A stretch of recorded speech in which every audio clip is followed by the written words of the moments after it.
Okay, today we're going to discuss the lead up to the Civil War. Um, the Civil War was it took a while to get there. It's a process, but the seeds were with us from the very beginning.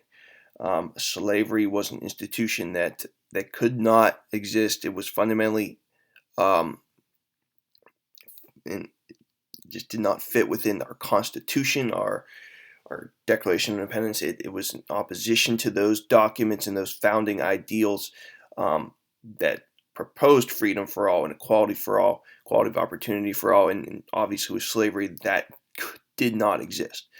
So slavery being around and other issues such as sectionalism, the fight between states' rights and federalism and central government rights, that was going to lead to um, severe divisions within the country, which would lead to the Civil War. However, that was put off for many years by some of the leading statesmen of the day. The founding fathers were such national figures, heroes of the revolution, that people were willing to follow them. After them, we talked about some prominent politicians that used their celebrity and their influence to keep the United States together. Some were presidents like Andrew Jackson or James Monroe or John Quincy Adams. Others were just other politicians. The big three that we talked about were Clay, Calhoun, and Webster, and they were around from early on. All got their start just before the War of 1812, um, and they're there for about 40 years. Clay, in particular, is known for being the great compromiser, the guy that made the Missouri Compromise, made the compromise during Jackson's presidency on the tariff that kind of kept the Union together, whereas there were two opportunities for like a civil war earlier on. Um, and he'll do it one more time. All three will be involved with this one more time for the Compromise of 1850s. 11 years before the Civil War broke out, it's threatening to break out once again a little earlier than it actually does. And the reason for that is very similar to why war almost broke out over Missouri, is because a new state is coming to the Union in 1849. That's California, and they are a free state. They do not allow slavery. Now that gives free states an advantage in Congress. They have more senators, more representatives now because California is in the Union. And the free southern states are afraid that they're going to vote slavery to make it illegal because they have more votes. Now, Calhoun is the Southerner. That's these guys, in addition to being big statesmen of their day, also represented sectionalism because they represent the different regions of the country. Calhoun's the South, Webster's the North, and Clay. Well, Clay was the West when he started because Kentucky was the West, but now the West is transformed. We've gone through the decades of Manifest Destiny. The West is huge now, and Clay can be said not really represent the whole West, but he's still around because he is the great compromiser. Now, as we expand west, Calhoun in the South, they want to expand slavery out west. But Clay and Webster, they do not want to expand slavery out west. So as California becomes the first real uh, far western state, and they become a free state, they seek to set the example for that. Um, so the Compromise of 1850, proposed by Clay, supported by Webster, and sort of agreed to by Calhoun in the end, despite initial opposition, proposes something called popular sovereignty to the new states from the Mexican Cession. And that what that means is that the new states that were kind of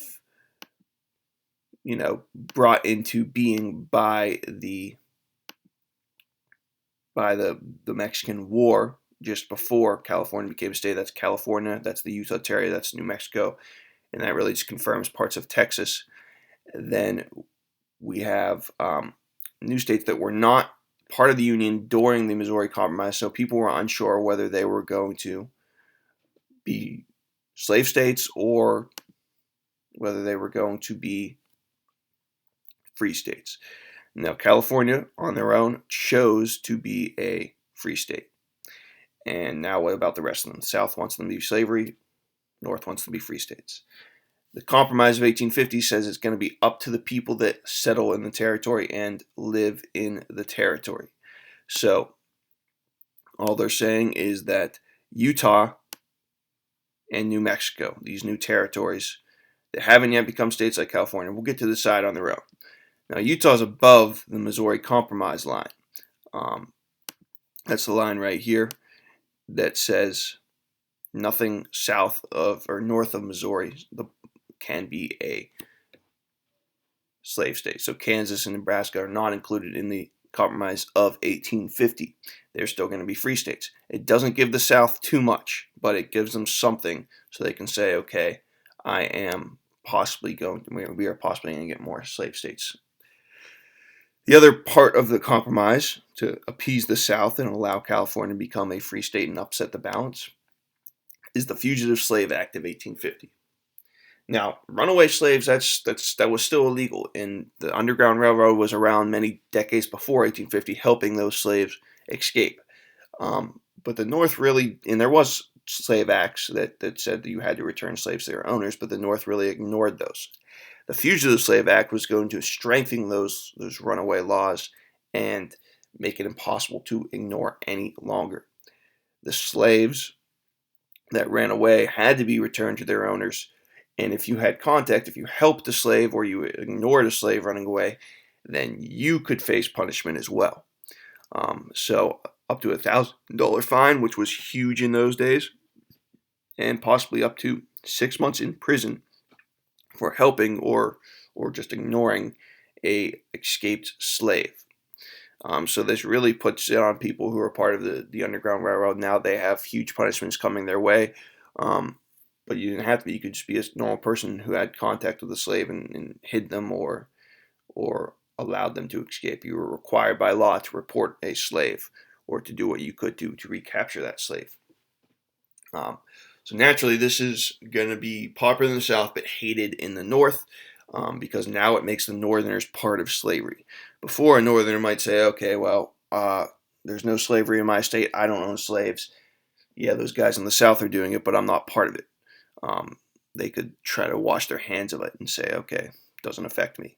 Now it does affect them because they've got to help enforce slavery in their own state when there are runaway slaves or they're in trouble. So Northerners hate it. It gives them a personal stake in the issue of slavery if they did not have one already. Now this law is in place, but despite the law, over 20,000 slaves will escape in the next decade leading up to the Civil War.